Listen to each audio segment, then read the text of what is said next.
Chapter 7 by Alex Buchanan. Brinsley whirled around, clutching his crotch, his eyes darting about like hamsters on speed.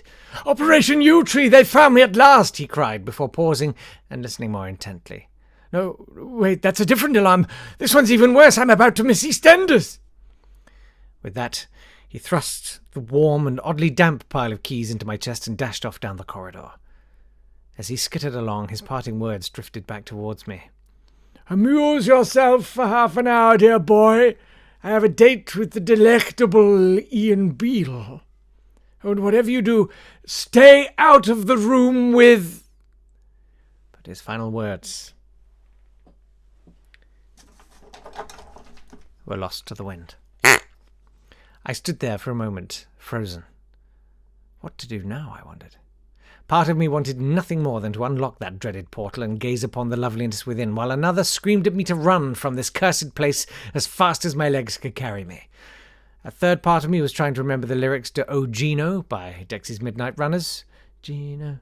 No. But at present, this was a part of me I felt comfortable ignoring. No.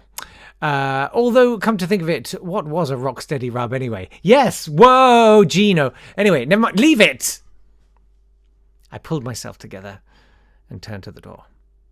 "Nothing ventured, nothing gained," I muttered, and jabbed the key into the lock. The door swung open, and I strode into the room.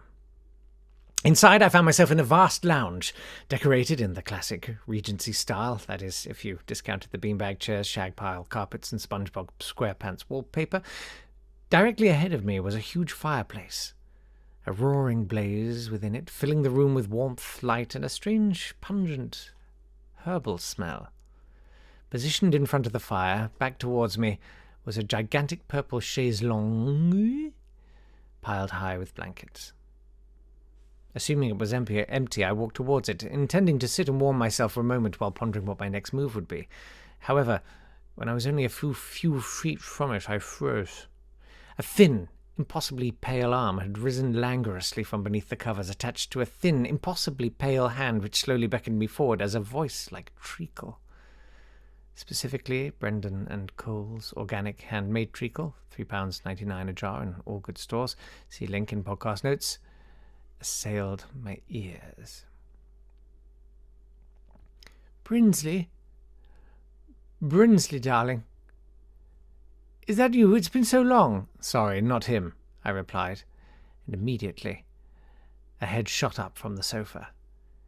It was the head of the most lovely woman I had ever seen. Before I could stammer another apology, she rose effortlessly, her black tresses falling against the pale silk of her firefighter's uniform.